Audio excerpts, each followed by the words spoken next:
Welcome to Cine Pro, where we bring your favorite movies back to life with quick recaps, hidden details, and everything you missed. The movie begins in the beautiful city of Hawaii, known for its enjoyable sea and vast forests. We see the adventurous young man, Sean, who loves riding his motorcycle up his mountain and is so skilled that he performs very dangerous stunts and ventures into many rugged paths. One day, while in the forest, he hears strange sounds nearby and suddenly sees a man hanging upside down in front of him, warning him to run quickly before they catch him. A luxurious car appears, and men, including Eddie, step out, beating the man to death with a baseball bat. Sean, terrified by what he witnessed, flees as fast as he can. The sound of his motorcycle alerts Eddie's gang, who try to kill him by shooting at him but fail. Sean returns home, unable to think or decide what to do. He learns from the news about the details of the murder, with no one knowing who committed it. Suddenly, someone tries to break into his apartment. To his shock, it's Eddie's men coming to kill him. Sean quietly escapes through the window. At that moment, an FBI agent appears, helps him stay calm, and waits for Eddie's men to enter the apartment. The agent shoots them, eliminates them, and takes Sean away before the rest of the gang arrives. The agent, Flynn, wants to know why Sean didn't report the crime to the police. Sean explains that he knows the city's police are corrupt and suspects they're working with Eddie. Flynn confirms this and introduces himself, taking Sean to the investigation headquarters. However, Sean is still very scared and denies being in the forest, but Flynn knows he was there through fingerprints found on a box near the body. Flynn convinces Sean to testify against the gang. At Honolulu International Airport, an important flight is about to take off. Among the passengers is the famous rapper Siri G and his entourage, Troy and Lori. The girls are thrilled to see him and want his autograph and pictures. We are introduced to the flight attendants on this trip, Tiffany and Claire, who discover that the FBI is searching the plane because Flynn and Sean will be boarding. This means the first-class seats are fully occupied, and the pilot instructs Claire to deal with the passengers who were supposed to be in first class, moving them to economy. This causes a lot of frustration for the displaced passengers. Meanwhile, a suspicious employee loads boxes onto the plane, sprays them with a type of pheromone, and makes a phone call saying the pheromones will drive them crazy. Flynn and Sean board the plane and take their seats. Claire endures complaints from the first-class passengers and reluctantly stays quiet. Sean, on the other hand, is thoroughly enjoying his first time in first class. He meets Flynn's partner, a fellow agent, and they contact headquarters to update them on the plane's location. In economy class, the smaller seats and crowded conditions irritate the passengers. One businessman gets annoyed by a barking dog next to him,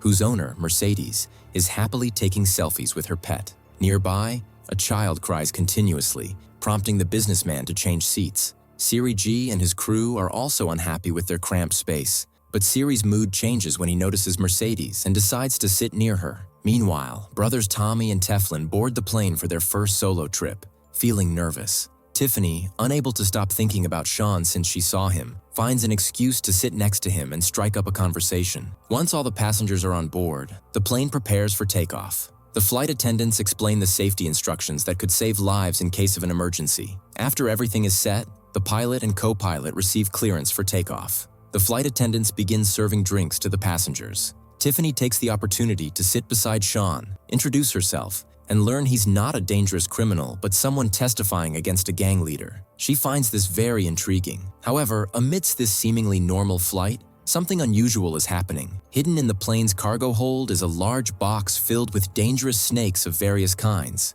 The box is set to open automatically at a specific time. Meanwhile, a boxer named Sean catches the attention of a flight attendant, who tells him he also boxes and performs some showy moves, only to embarrass himself when the passengers laugh at him. Later that night, as he checks on the plane to ensure everything is fine, he finds Claire upset and treating him poorly due to the trouble caused by their presence. He apologizes to calm her down and leaves. Meanwhile, Siri G flirts with Mercedes and sits next to her. At that moment, the cursed box opens, releasing the snakes into the plane.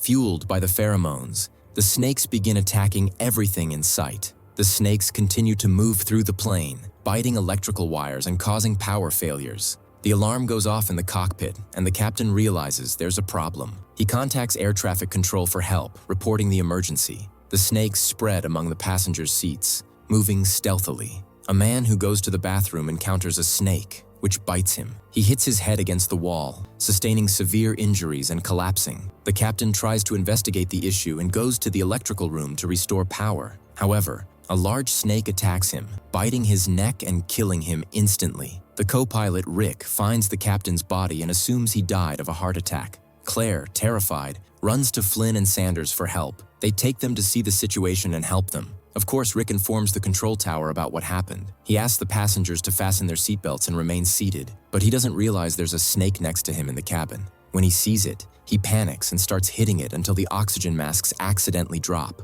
along with the snakes, which fall from the ceiling. In a terrifying moment, the snakes begin attacking the passengers, causing chaos on the plane. Sanders goes down to check what's happening, but when he sees a large number of snakes in front of him, he freezes and can't move. The snakes continue attacking wildly, and some passengers try to defend themselves by hitting the snakes. Due to lightning, the plane shakes, causing passengers, including Sanders, to fall. Sanders finds himself surrounded by snakes and screams in fear as he gets bitten. Flynn comes down to defend him with an electric prod, scaring the snakes away. They look ahead at the disaster as people fall everywhere, and the snakes attack everyone. Flynn tries to navigate through the seats, electrocuting any snake in his path, and urges the passengers to move quickly to the front of the plane. Unfortunately, anyone bitten by a snake faces certain death due to the venom's potency. Tommy, who was hiding, is unlucky as a snake bites him nearby, leaving him unsure of what to do. In the chaos, panicked passengers trample on someone lying on the floor, killing him. Sri G is terrified and runs to hide in the bathroom, but when he opens it, 2 dead bodies fall on him.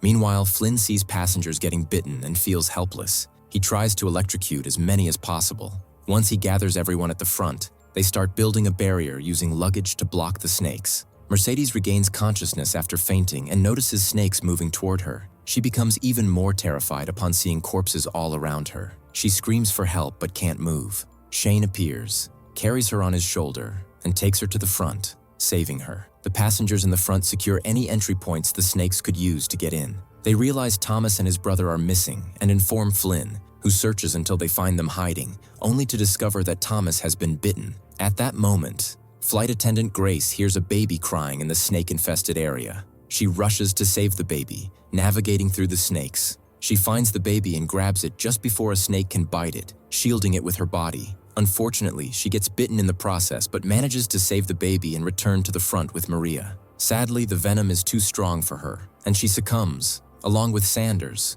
who also dies a horrible death. Flynn is desperate to find a solution to prevent the situation from worsening. He asks Rick for a plan, but Rick says, "We're at 25,000 feet, and if one of these snakes damages a critical wire, we could crash." With no other option, Rick decides to fly for 2 more hours until they reach the airport and informs the control tower about the situation. They search for a doctor on board and find one, but he's already dead with a snake in his mouth, crushing their hopes of saving Grace. Flynn refuses to give up and contacts Harris, suspecting that Eddie planted the snakes on the plane to kill him. The flight attendant suggests extracting the venom to minimize its effects. Flynn agrees, but when he realizes the flight attendant will have to do it instead of a doctor, he hesitates. Meanwhile, Maria helps Tommy by using olive oil to puncture the swollen area and extract the venom. Shane, overwhelmed and unable to help, is scolded by Flynn, who tells him that everything they've done so far has been for him. Flynn insists they can't let it all be in vain and that Shane must step up when Harris calls.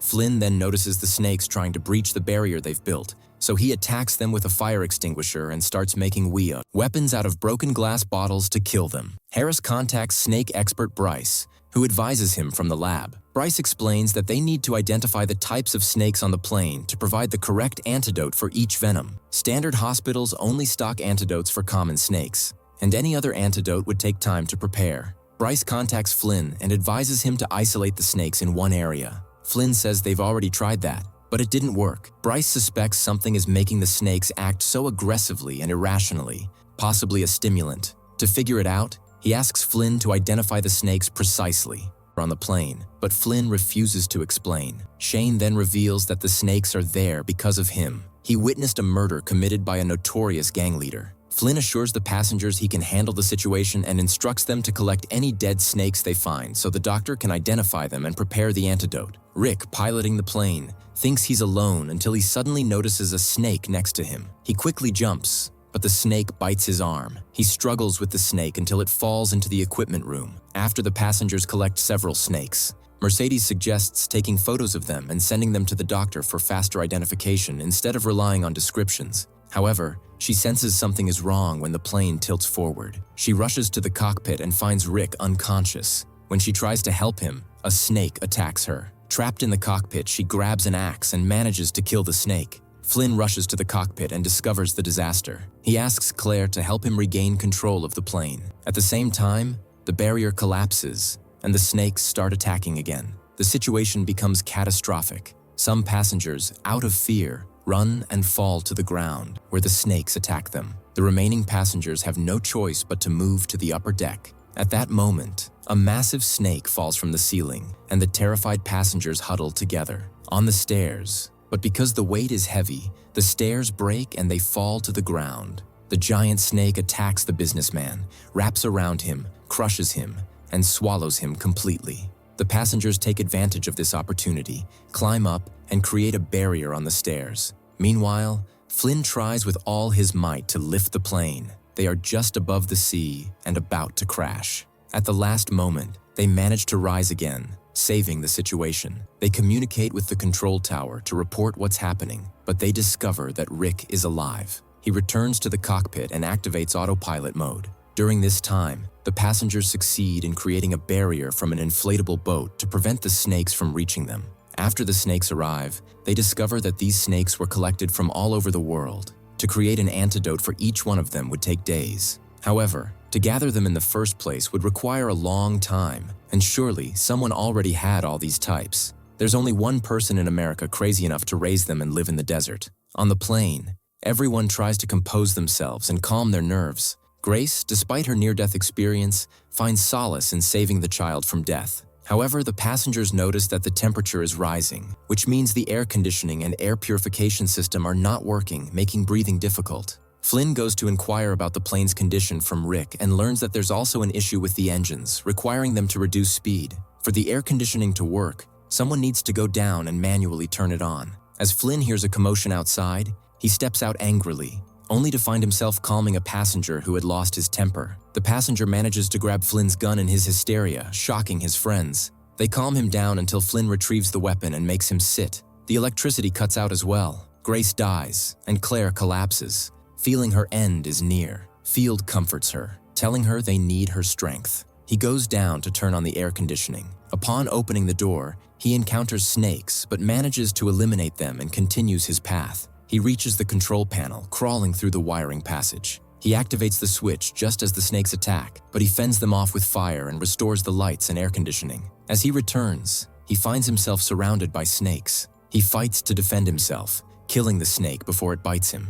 Meanwhile, Harris reaches the snake farm in the desert, confronts the madman, and a shootout ensues. Harris injures the man, and the snake bites him immediately. With no other option, the man confesses to Harris about the antidote and reveals all the snake types on the plane. He also discloses that the person funding him bought these snakes. This gives them a new lead, the case of killing the passengers and attempting to kill the rest. All this information reaches Flynn and the passengers, who finally rejoice. However, when Flynn tries to speak to Rick, he finds him dead, and the cockpit filled with snakes. Flynn quickly seals the cockpit, creating yet another problem. No one is left to fly the plane. He searches for anyone on board with flying experience and finds only Troy, who has over 2,000 hours of experience on a flight simulator game. Now, the challenge is how to enter the cockpit with all the snakes inside. They tie themselves securely to the plane seats, and Troy shoots the cockpit window, breaking it. Due to the air pressure, everything inside the plane is sucked out, including the snakes and passengers' belongings.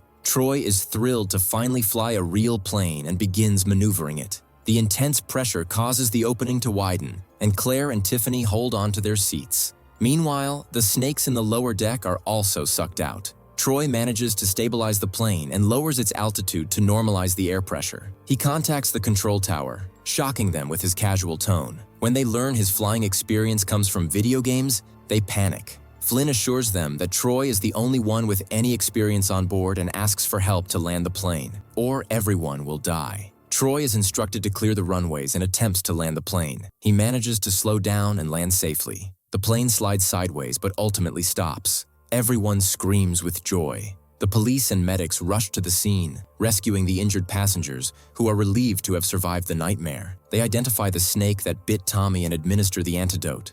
As Sean prepares to exit the plane, a snake suddenly appears and tries to bite him. Flynn shoots the snake, revealing that Sean was wearing a bulletproof vest and is unharmed. Flynn and Sean become friends, exchange numbers with the girls they're interested in, and decide to head to the beach to surf together. And that's how the story ends. Don't forget to like, subscribe to the channel, and activate the notification bell. See you soon, and goodbye.